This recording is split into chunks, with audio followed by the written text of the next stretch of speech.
My world is built of silence. It's a specific kind of silence, not the empty kind you find in a field at midnight. It's a heavy, weighted silence, pressed down by tons of concrete and earth. The air here doesn't move much. It smells of old paper, vinegar syndrome from decaying film stock, and the clean, sterile ozone tang of electronics. I work in what is officially called the Mid-Atlantic Archival Repository, a name so profoundly boring it has to be intentional. In reality, it's a tomb for inconvenient facts, forgotten moments, and secrets buried under the guise of preservation. Our facility is a massive, windowless cube of brutalist architecture set in the rolling, forgettable hills of rural Pennsylvania. We are where history comes to be quietly filed away. My name is Leo. I'm a Level 2 digitization technician. It's another title designed to induce a coma. What it means is that I sit in a small, soundproofed booth for 8 hours a day, converting analog media to digital files. I take forgotten history on fragile physical formats and turn it into immortal ones and zeros. I'm a ghost haunting the past. Most days, it's as thrilling as it sounds.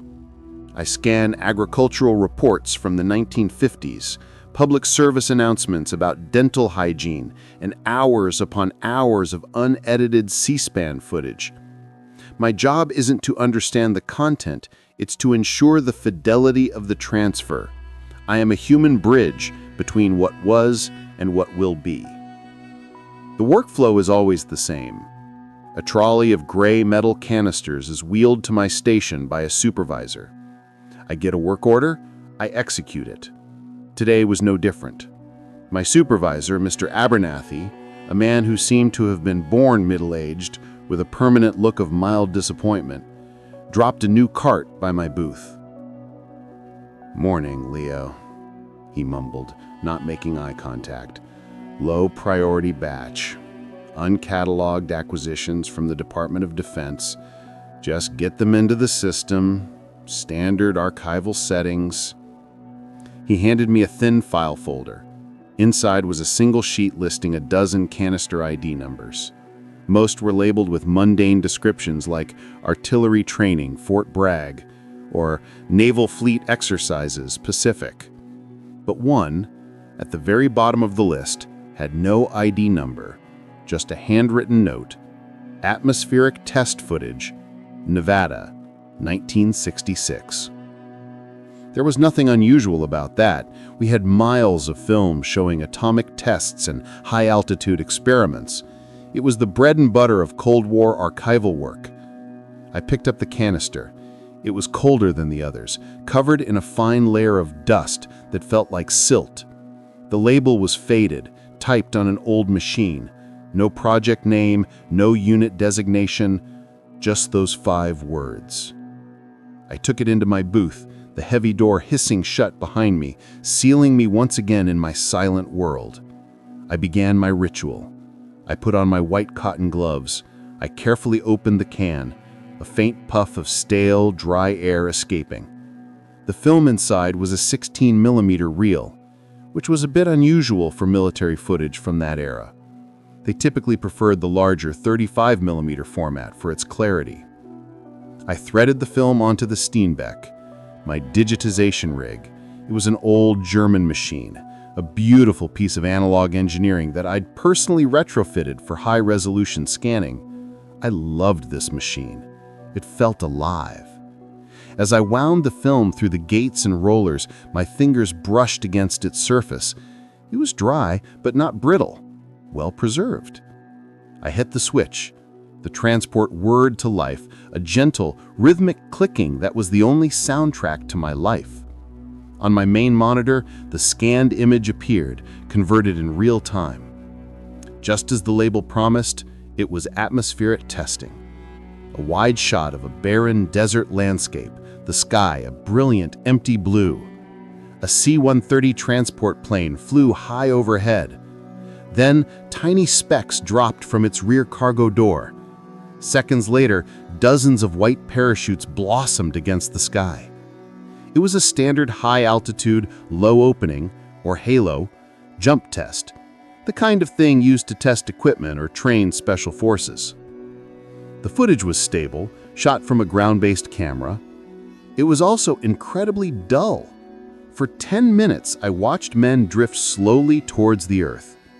I did a preliminary check for color degradation, for scratches, for audio sync, though there was no audio track.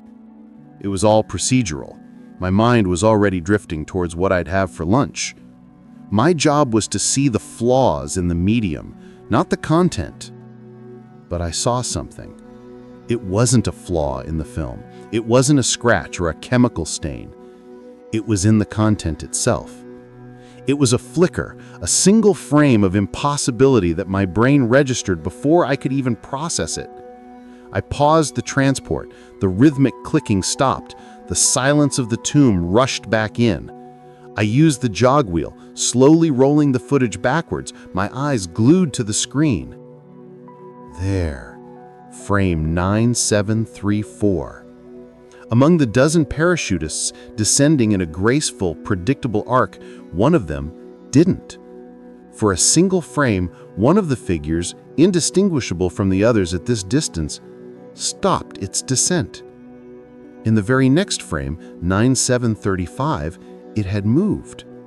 Not down, but slightly up and to the left. It was a tiny, almost imperceptible jump against the physics of the entire scene. My heart began to beat a little bit faster. It had to be a film artifact, a double exposure, a glitch in the scanning sensor. I ran a diagnostic on the scanner, all green. I cleaned the film gate again meticulously. I rescanned the section. The anomaly was still there. It was part of the original image, baked into the emulsion. With trembling hands, I centered the image on the anomalous figure and engaged the digital zoom, pushing it far beyond its intended resolution.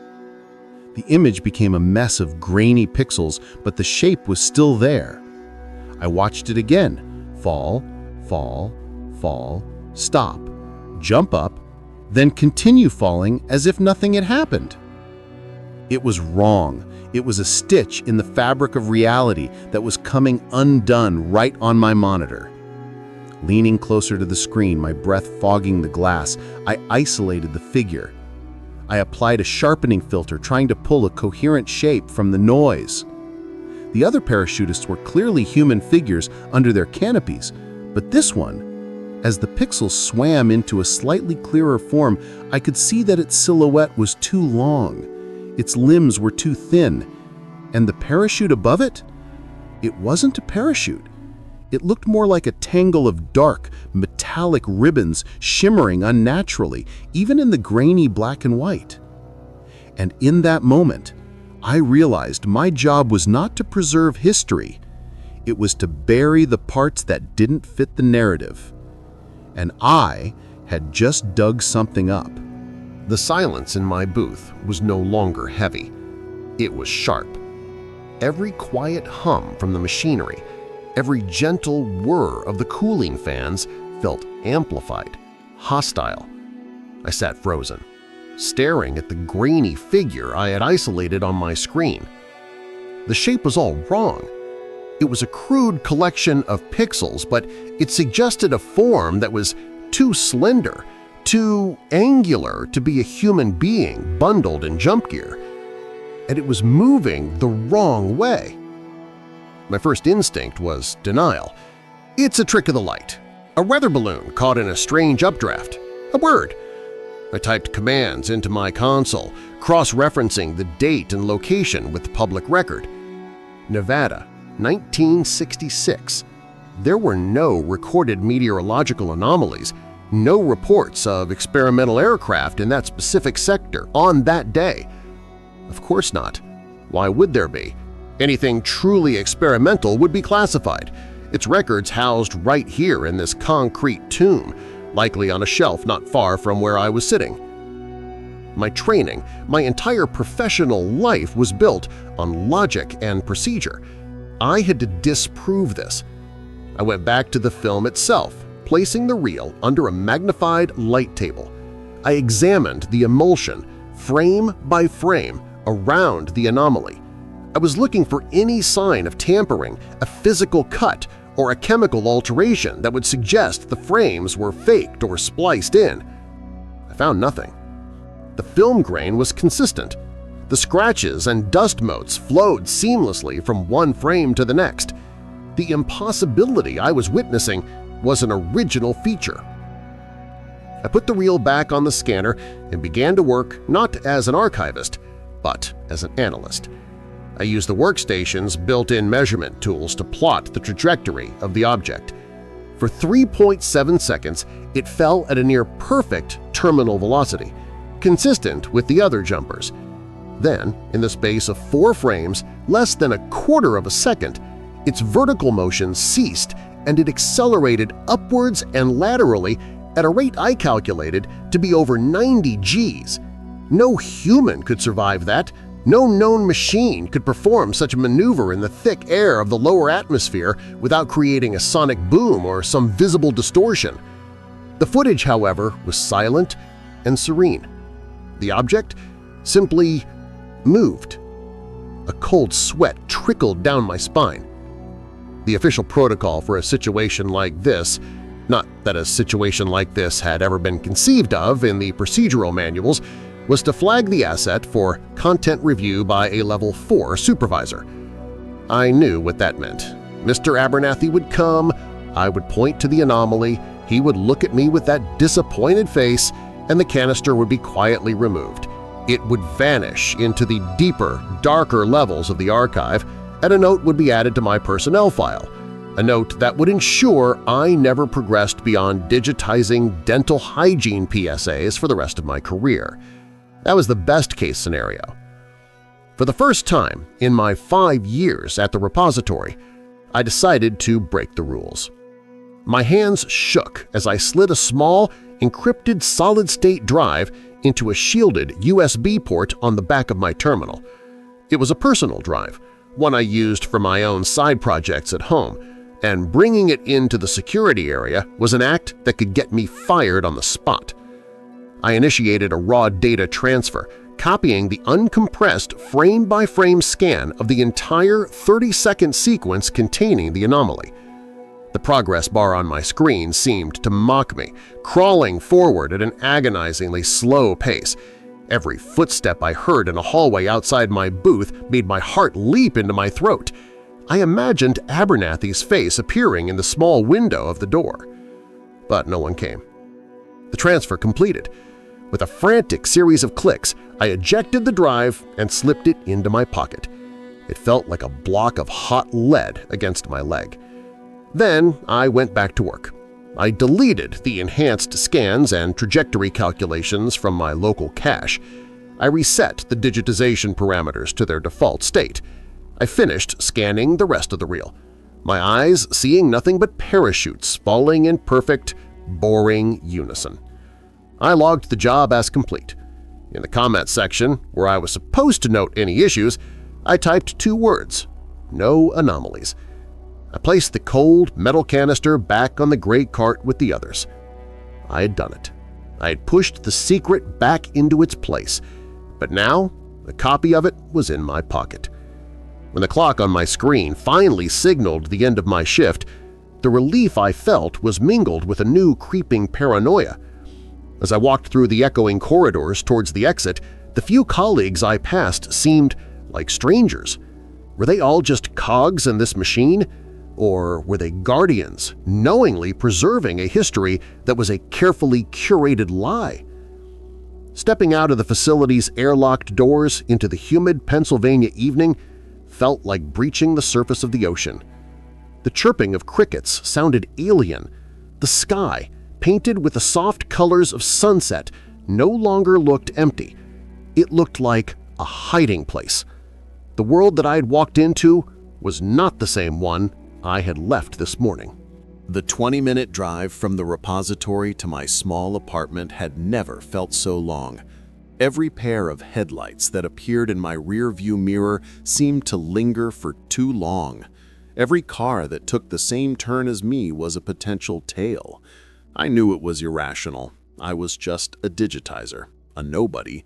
But nobodies who steal classified data don't stay nobodies for long, if they get caught. My hands were slick with sweat on the steering wheel.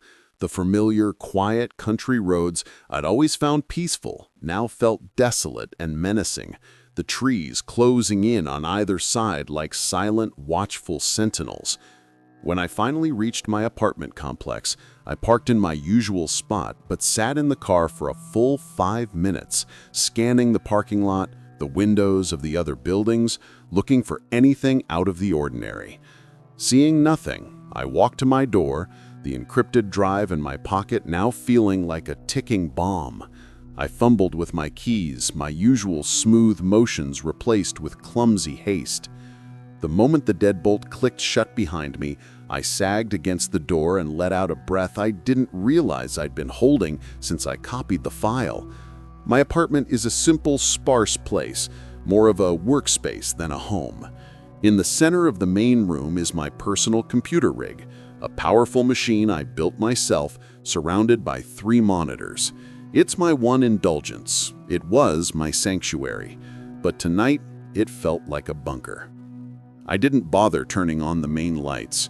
I booted up the system, the glow of the login screen casting the room in a cool blue light. I plugged in the encrypted drive, typed in my 32-character password, and the folder appeared on my desktop. There was only one file inside, uncat nv66.nkv. On my own terms, with my own far superior equipment, I could see more. The 4K resolution of my main monitor brought the grainy 16mm footage to life in a way the low-grade government hardware never could. I spent the first hour just watching the loop, the 30 seconds of impossible physics playing over and over, the fall, the stop, the ascent. It was hypnotic, a mesmerizing dance that broke every law I understood. Then I started to work. I broke the video down into its component frames and imported them into an analysis suite.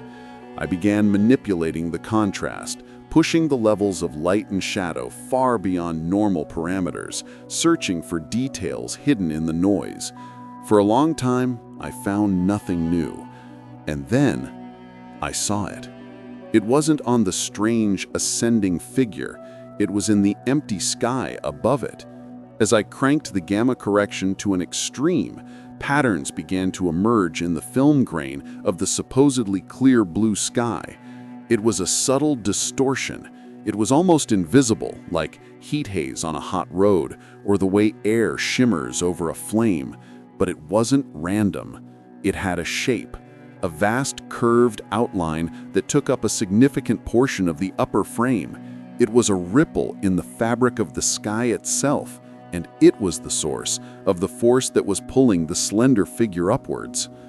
My blood ran cold. I wasn't looking at a small, strange object defying gravity. I was looking at a retrieval.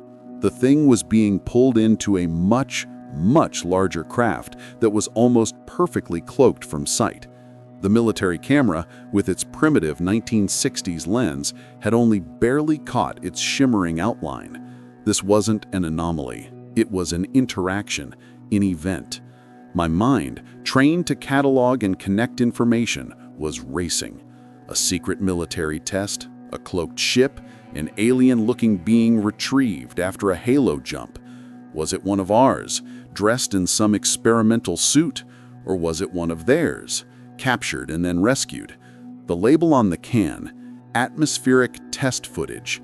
It was a lie, a perfect, boring lie to hide this reel in plain sight among thousands of others just like it. I had to know more. A file like this wouldn't exist in a vacuum. There had to be reports, documentation, a project name. I went back to the first few frames of the footage, looking at the clapperboard shown before the action starts. At work, I had ignored it as routine. Now, I magnified it 1,000%. It was overexposed and blurry, but I could just make out the stenciled lettering. Most of it was standard: date, scene, take. But under the project heading, There was a faint alphanumeric string I hadn't noticed before.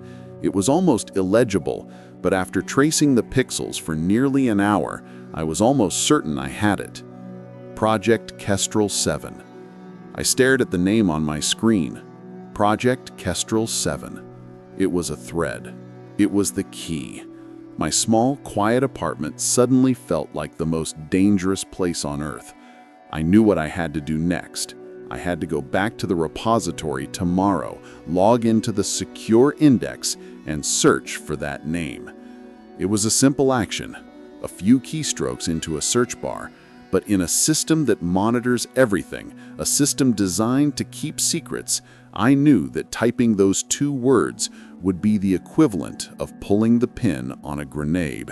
It would set off alarms. It would put my name on a list. But I had to know. I had to see how deep this rabbit hole went. Sleep offered no escape. Every time I closed my eyes, I saw the grainy footage, the silent fall, the impossible ascent, the shimmering ghost of a ship against the desert sky. I kept repeating the name to myself, a dangerous mantra. Project Kestrel 7. It felt like a real word, heavy and sharp. By the time my alarm clock screamed at 6 a.m., I hadn't slept at all. I was exhausted, but a frantic, nervous energy was thrumming just beneath my skin. I knew what I had to do. The fear was a cold knot in my stomach, but the need to know was a fire in my mind. The drive back to the repository was an exercise in controlled paranoia. I obeyed every traffic law with robotic precision. When I arrived, the facility loomed against the gray morning sky, looking less like an office and more like a fortress. The cheerful beep of the security gate as I swiped my ID badge sounded like a tolling bell. Every step down the long, sterile corridors felt like a step deeper into a trap of my own making. "Morning, Leo," Mr. Abernathy grunted as he passed me, not even slowing down. I managed a weak nod, convinced he could see the secret I was carrying, that it was somehow written all over my face. Once inside the hermetic seal of my booth, I went through my morning routine on autopilot, my hands performing the familiar tasks while my mind rehearsed my next move. I had to make it look natural. The Central Archive Index, or CAIN as we called it, was a tool we used daily, our digital card catalog. A search could be part of any routine workflow, a simple cross-reference. I just had to be smart about it. I powered up my terminal and opened a work order for a new assignment, a series of public domain educational films from the Department of Agriculture. I dutifully began the digitization process on the first reel, something about crop rotation. For 30 minutes, I worked normally, letting the mundane rhythm of the job calm my racing heart. Then I saw my chance. I opened the CAIN search interface in a small window, overlaying it on the digitization software. To any casual observer, it would look like I was simply checking a catalog number. My fingers hovered over the keyboard. The air in the booth felt thick, hard to breathe. I took a steadying breath and typed the 17 characters that had haunted my night. Project Kestrel 7. My finger hesitated over the enter key for a heartbeat, a final moment of choice between the safety of ignorance and the danger of truth. I pressed it. The screen flickered. The progress wheel spun for a full 2 seconds, an eternity. My technical intuition screamed that something was wrong. A simple text string query in a well-maintained database should be instantaneous. That 2-second delay felt like a handoff, like my request was being rerouted through a different, deeper channel. Then the result appeared in stark black letters. Query Project Kestrel 7. Results 0. 0 results found. A wave of anticlimax washed over me, a confusing mix of bitter disappointment but a sliver of relief. It was a dead end, a ghost. Maybe I'd misread the clapperboard. Maybe it was a project so secret it was never indexed. But then my eyes caught it. In the bottom right corner of my screen, in the system tray next to the digital clock, a new icon had appeared. It was a tiny red circle, no bigger than a pinhead. It wasn't part of the standard operating system. It wasn't a program I had ever seen before. It just sat there, glowing faintly, like a single drop of blood. I instinctively moved my cursor towards it, but as I did, it vanished. It was only there for a few seconds, long enough for me to see it, long enough to understand what the 2-second delay meant. It was a honeypot, a digital tripwire. The search term Project Kestrel 7 wasn't meant to be found. It was bait, and I had just told some unseen, unknown entity within this system that I was looking for it. The red dot was my warning. My terminal was now being actively monitored. I was flagged. The rest of the day was a quiet nightmare. I tried to focus on the film about crop rotation, but the images of tractors and fields of wheat swam before my eyes. Every flicker of the network activity light on my terminal made me flinch. I felt the constant prickling sensation on the back of my neck, the undeniable feeling of being watched. When Abernathy came by to collect my finished work, I could barely meet his gaze, convinced he knew that my guilt was a palpable era around me. I stayed late, waiting for the hallways to empty, not wanting to be around anyone. Finally, under the dim, humming emergency lights, I packed my bag and headed for the exit. The vast, echoing halls were deserted. My footsteps were loud in the silence. And then I heard it. A second set of footsteps. Soft, measured, echoing from a corridor behind me.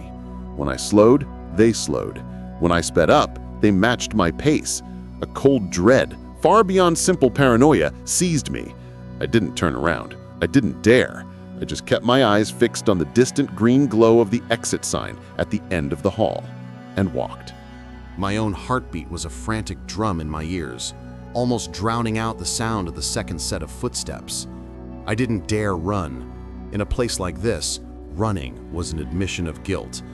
I focused on the green exit sign, a beacon of sanctuary in the oppressive gloom.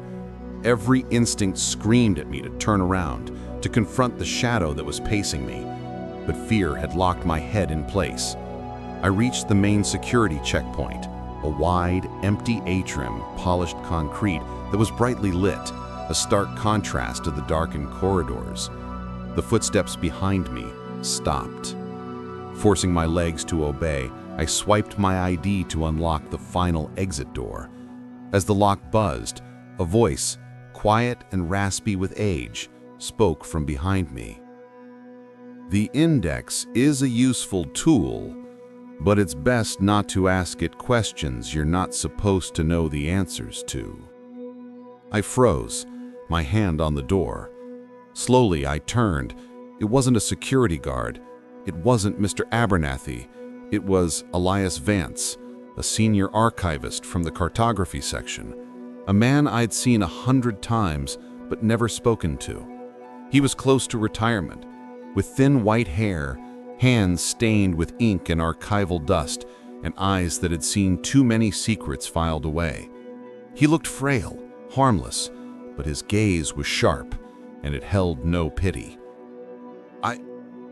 I don't know what you mean, I stammered, the lie tasting like ash in my mouth. Elias gave a sad, knowing smile. You searched for a ghost, son. This place is full of them. And when you go looking for ghosts, they sometimes notice you looking back. He took a slow step closer, his old leather shoes squeaking softly on the polished floor. You left a digital footprint. They'll follow that. They'll watch you through the network. They'll be waiting for you to make another mistake on the computer. He was now standing beside me, his voice dropping to a conspiratorial whisper. But they are so reliant on their new tools.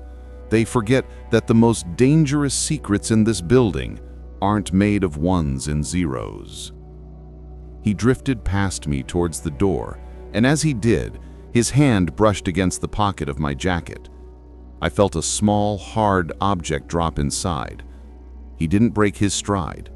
He pushed the door open and paused for a moment, looking out into the darkness of the parking lot.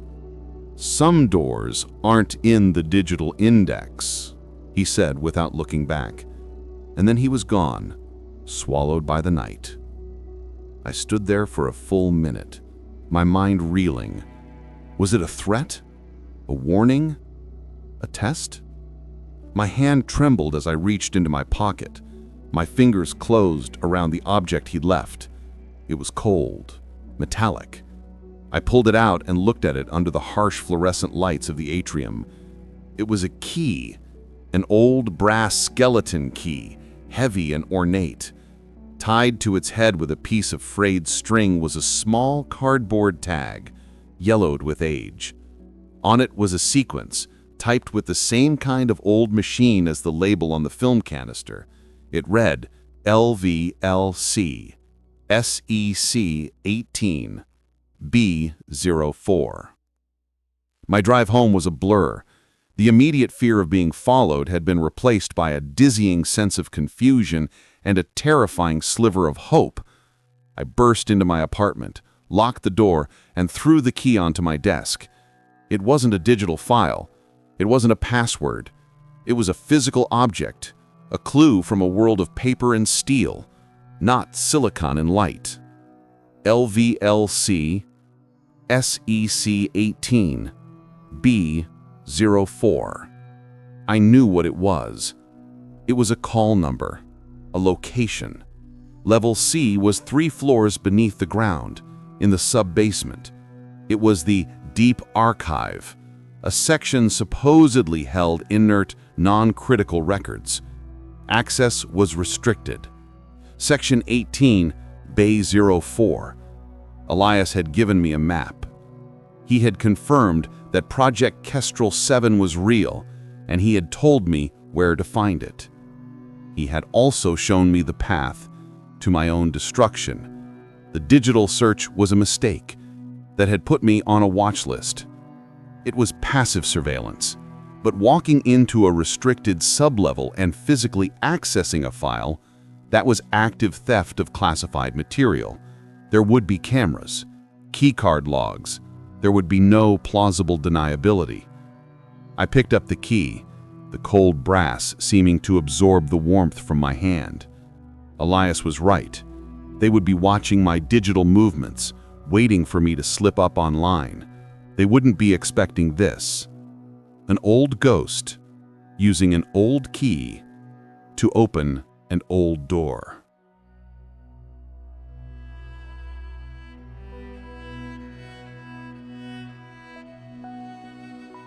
The next 2 days at work were a masterclass in feigned normalcy.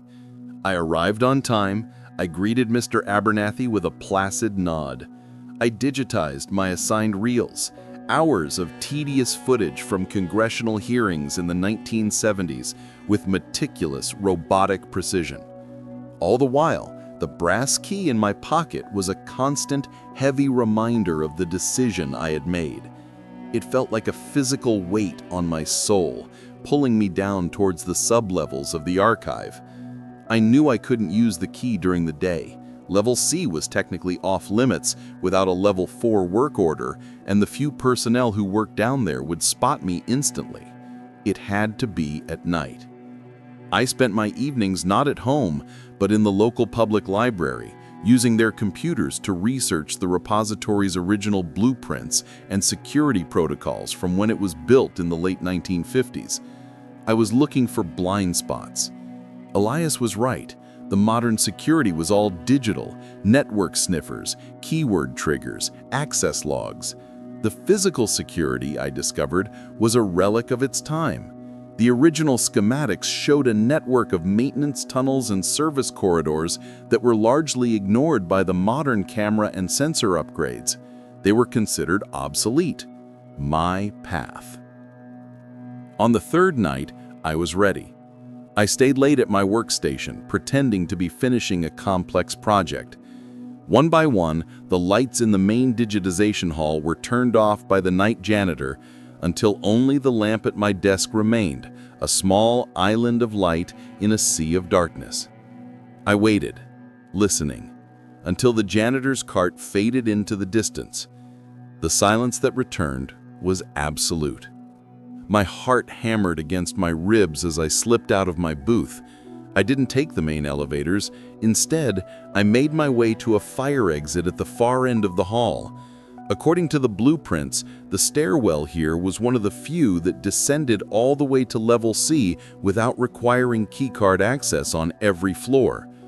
The door was heavy, and it opened with a groaning complaint into a bare concrete shaft that smelled of damp and disuse.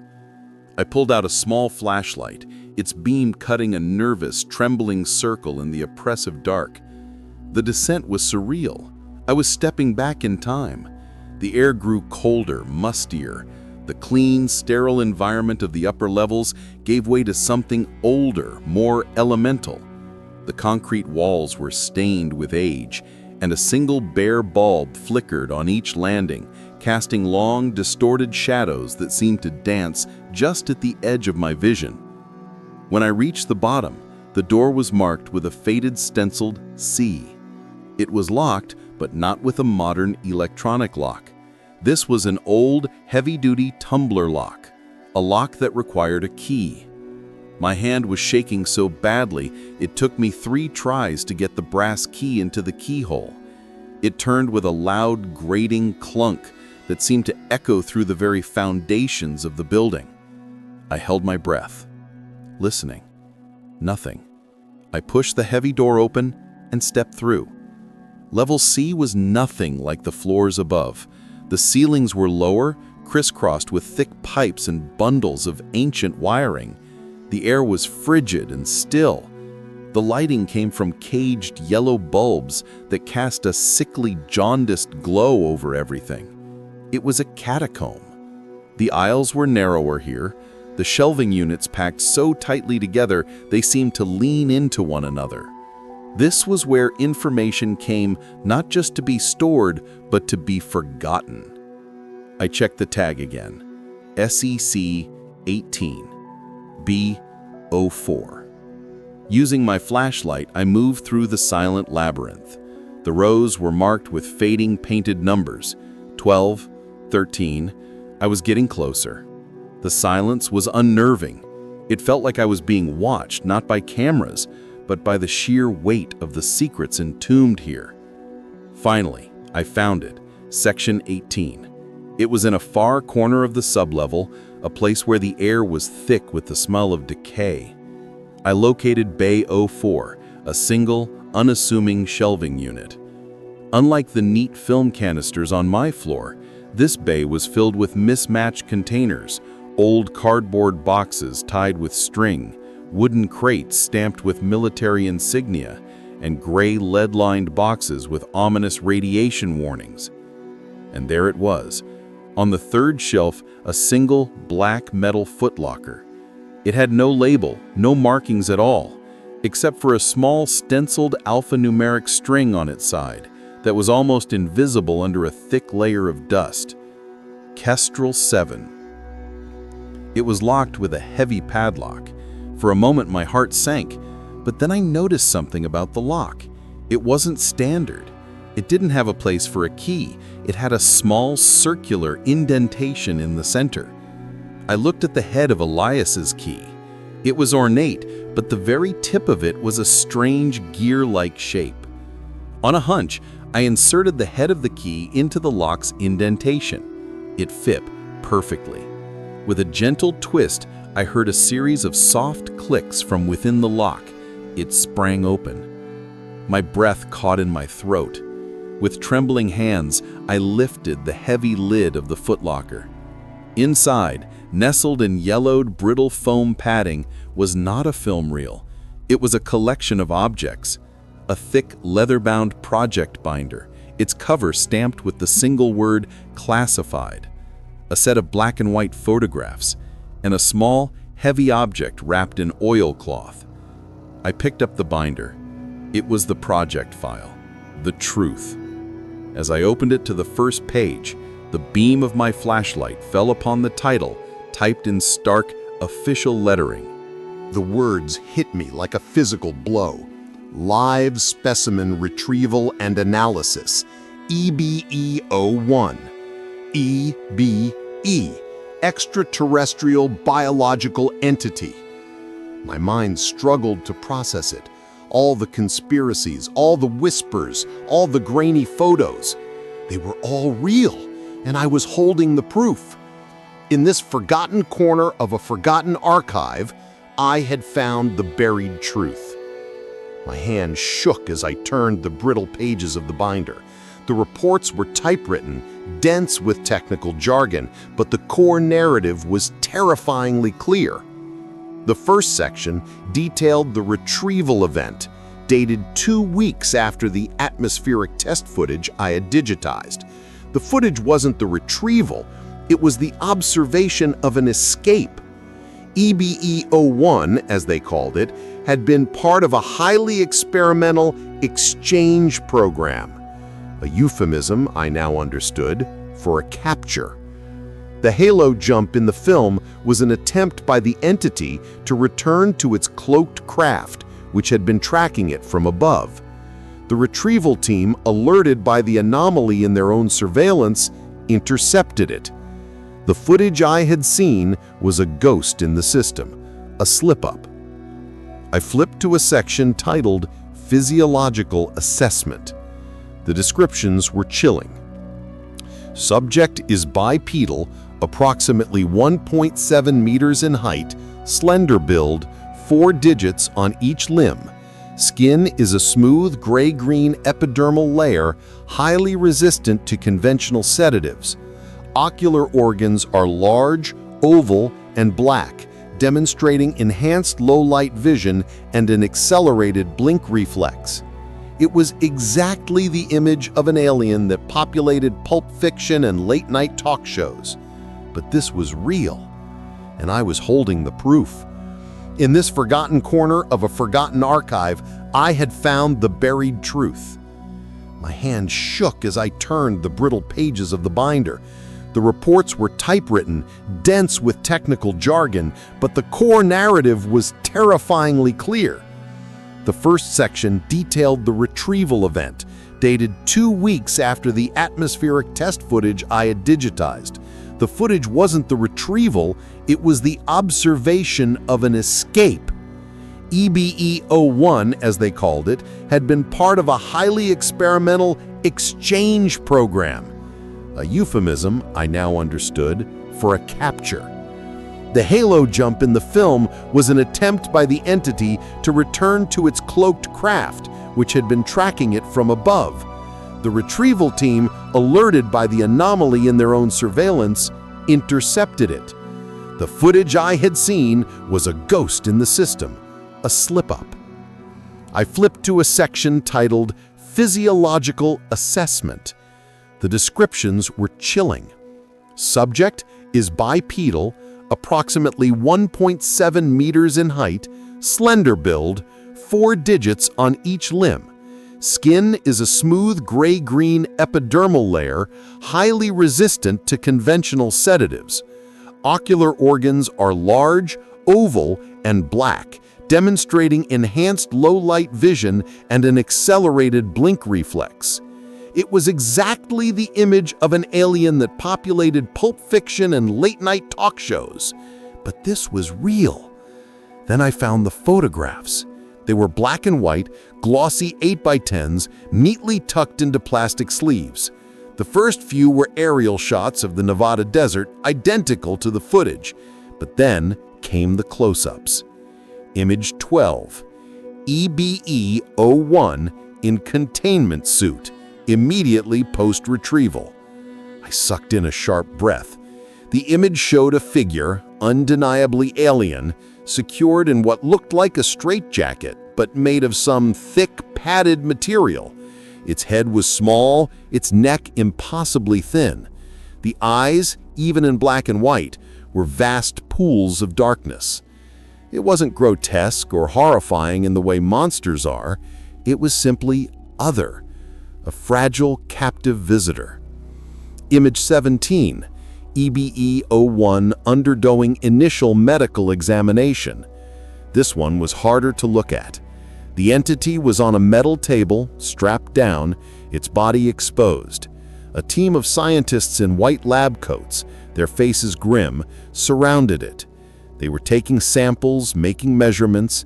The EBE's limbs were splayed, its head turned away, as if in silent protest or deep resignation. I could feel its pain even through the decades-old photograph. This wasn't science. It was an interrogation. My eyes landed on the small, heavy object wrapped in oilcloth, still in the footlocker. I reached for it, my fingers trembling. The oilcloth was old and stiff. As I unwrapped it, a faint metallic scent, like ozone and something else I couldn't place, filled the cold air. Inside was a device. It was palm-sized, perfectly smooth, made of a dark obsidian-like metal that absorbed the light from my flashlight rather than reflecting it. It had no seams, no buttons, no visible purpose, but it felt warm in my hand, as if it had an internal heat source. A faint, almost imperceptible pulsation emanated from its surface. It was alien technology. As I held it, a strange sensation bloomed in my mind, not a thought, but an impression, a feeling of profound loneliness, a silent scream. It was as if the device was a conduit, broadcasting the emotional echo of its original owner, the captive EBE-01. I quickly rewrapped it, the sensation too overwhelming. I put it back in the box, my mind reeling. This wasn't just a record of history. It was a fragment of it, still humming with alien energy. My time was running out. I had spent too long here. The silence of level C was no longer peaceful. It felt precarious. I quickly gathered the photographs and the binder, carefully placing them back into the footlocker. I didn't take anything. My goal wasn't to steal, it was to understand. I closed the lid, twisted Elias's key, and heard the distinct click as the lock engaged. I crept back through the labyrinthine aisles of level C, my flashlight beam dancing nervously ahead of me. Every shadow seemed to lengthen, every creak of the old building amplified. I reached the concrete stairwell, ascended to the main floor, and slipped back into my booth, the heavy door hissing shut behind me, like a sigh of relief. I had seen too much, I had touched too much, and now I had to find a way to make it all known. The walk back through the main halls of the repository felt different. I was no longer a ghost haunting the past. I was a living, breathing secret keeper, burdened by a truth too vast for one person to carry. Elias's key was heavy in my pocket. The footlocker, in level C, with its impossible contents, now felt like a gaping wound in the very fabric of the building, a place where the official narrative bled into a terrifying reality. I knew I couldn't keep this to myself. The digital copy of the film was a start, but it was just a fragment. The binder, the photographs, the device, that was the story. But how could I expose it? An anonymous leak to a journalist would be dismissed as a hoax, easily debunked by the very powers that buried it. I needed more. I needed corroboration. My mind went back to Elias. He knew. He clearly knew everything, or at least enough to guide me. But why? Why help a junior archivist like me? What was his game?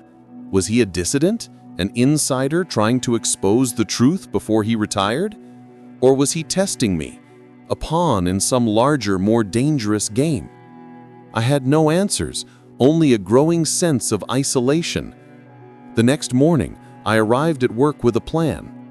It was reckless, but I saw no other way. I had to find Elias discreetly and get more information. The cartography section was on the 3rd floor, a quiet department that dealt with old maps and geological surveys. I rarely had cause to go there. I spent the first few hours of my shift working diligently, scanning more agricultural films, but my mind was elsewhere. Around mid-morning, I feigned a problem with my scanning rig, a flickering lamp that often acted up.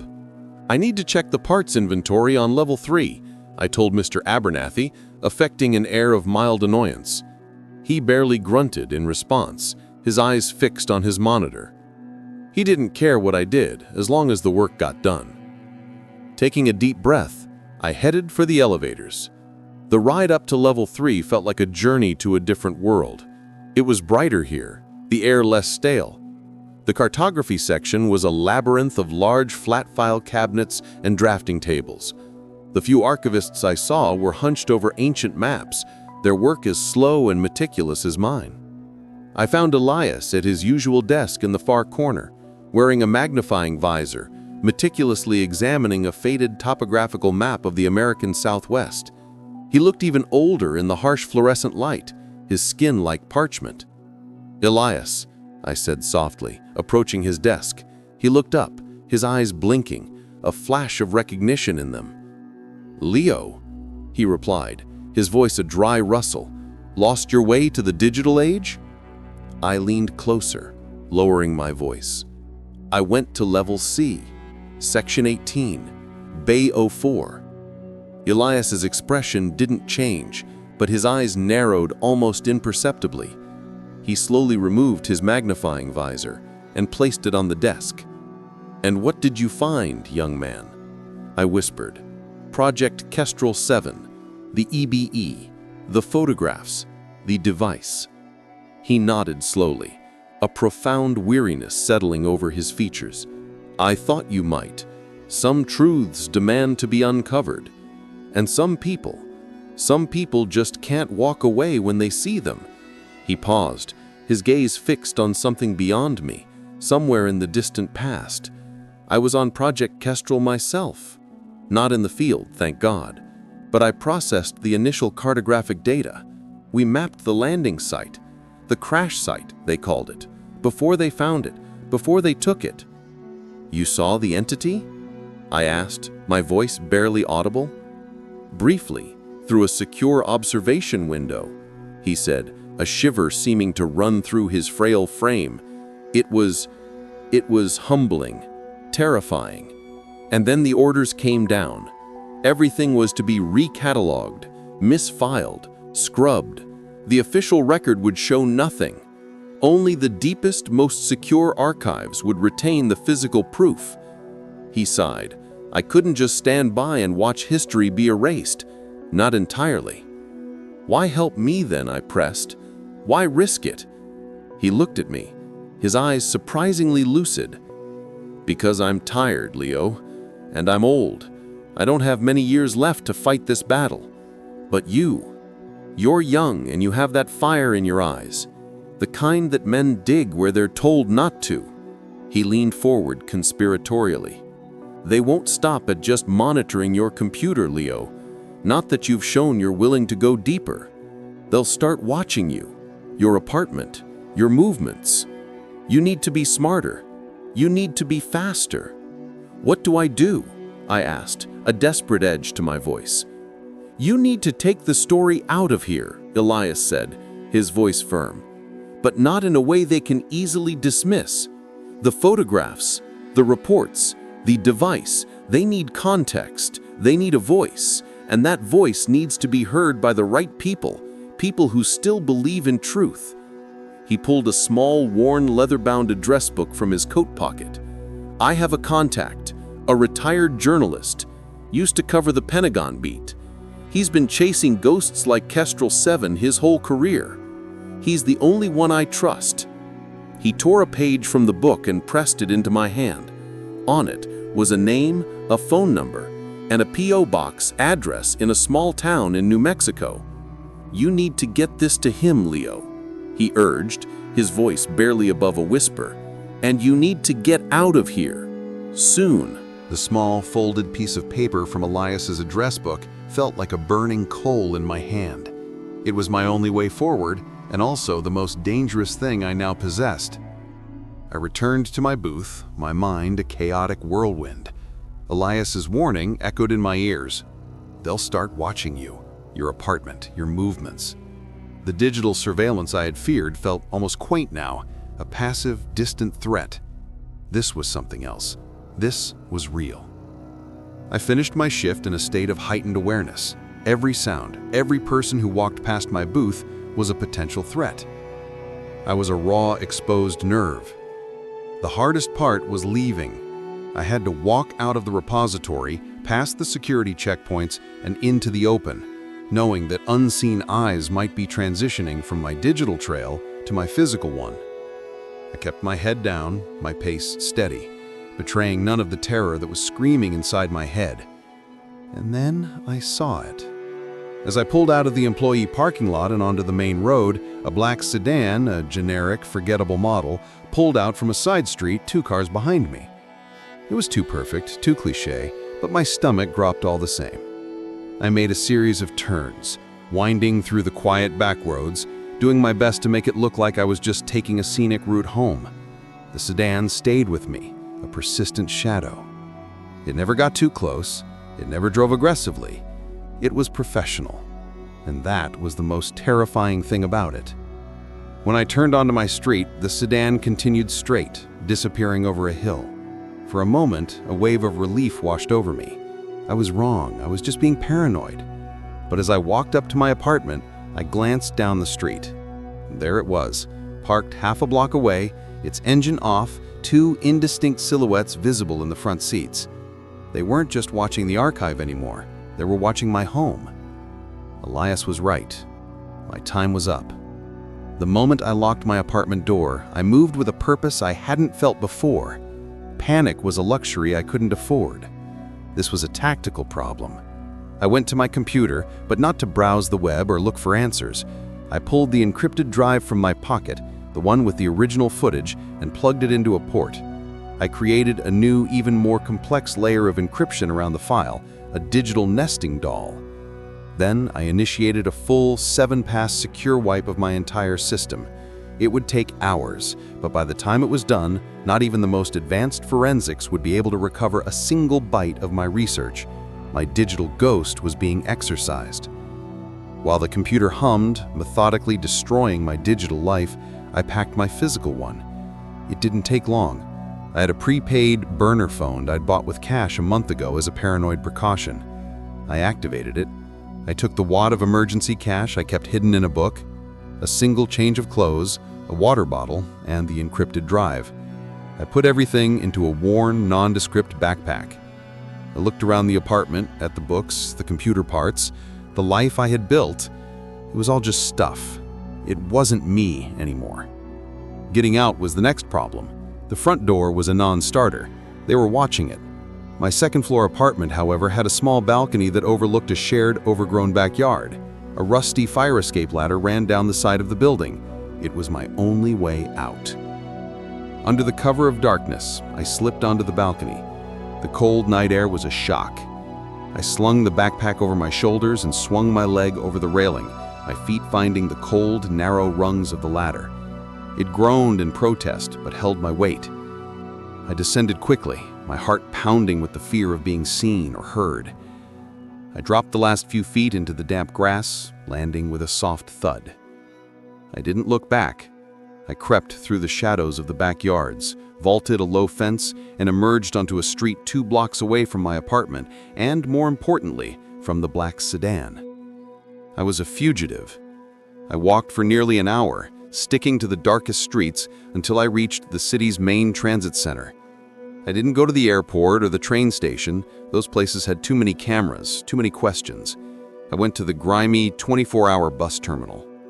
Inside, under the flickering fluorescent lights, surrounded by the tired and the transient, I finally felt anonymous.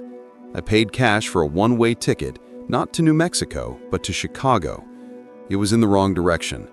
It was a place to disappear for a day, to break the trail before I made my real move south.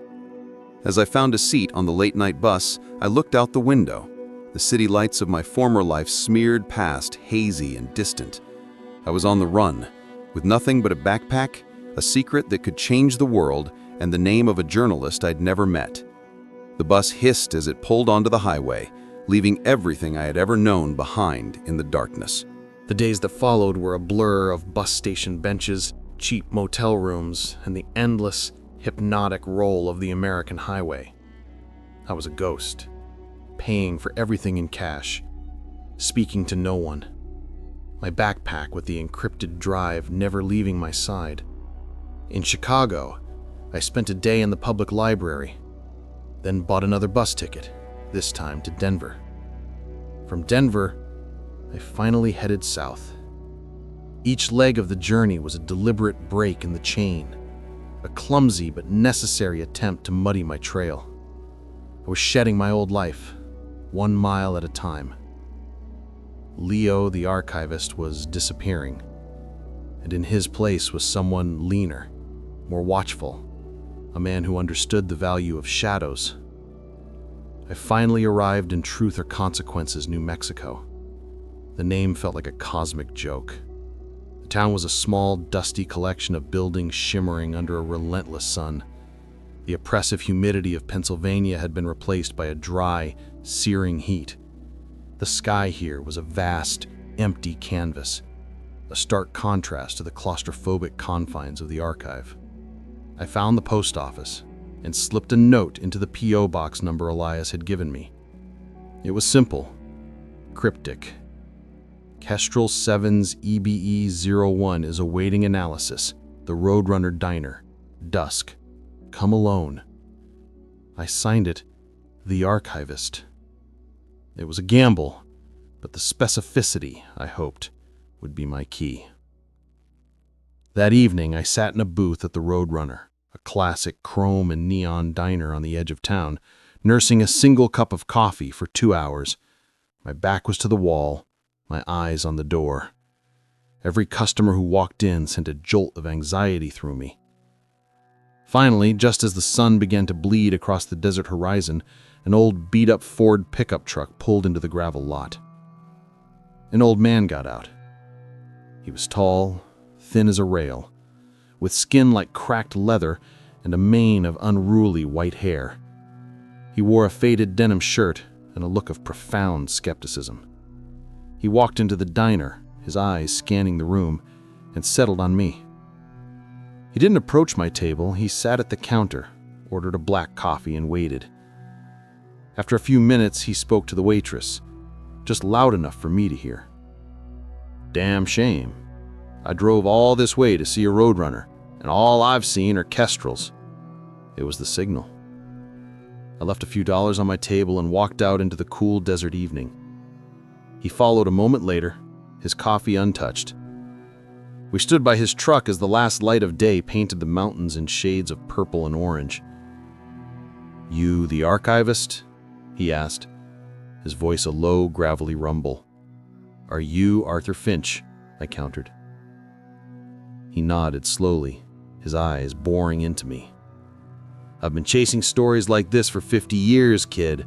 Most of them end in crackpots and doctored photos. So before you waste any more of my time, what have you got?" I didn't say anything. I just pulled a cheap, refurbished laptop I'd bought with cash in Denver from my backpack. I powered it on, decrypted the file, and turned the screen toward him. I played the footage. He leaned in, his tired eyes squinting at the small screen. He watched the parachutes fall. He saw the flicker of movement. I pointed it out, and he grunted. I zoomed in on the impossible ascent, on the strange, elongated shape.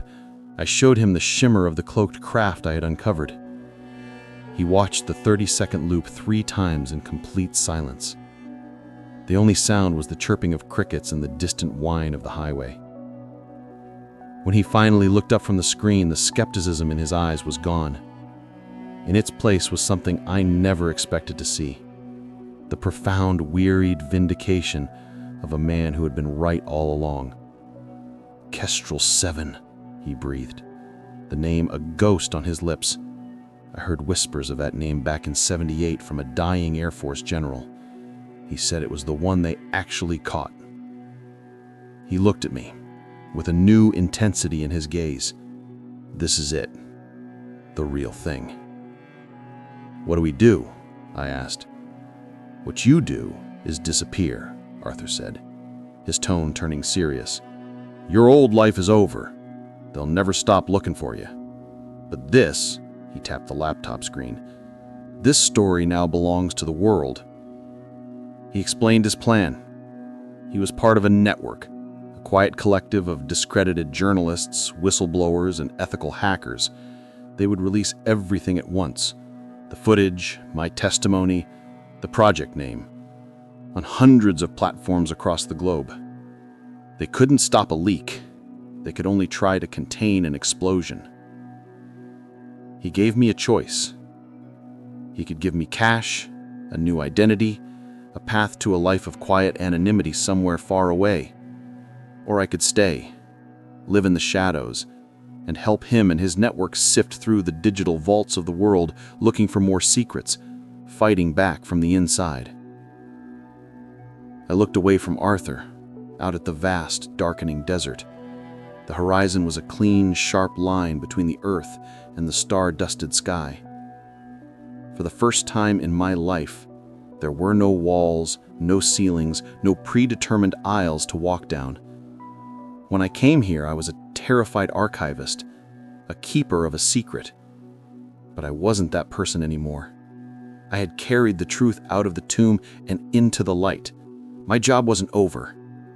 It was just beginning. "I'll stay," I said, my voice steady. "Where do we start?" Arthur Finch smiled for the first time, a grim, determined grin. "I have a few ideas."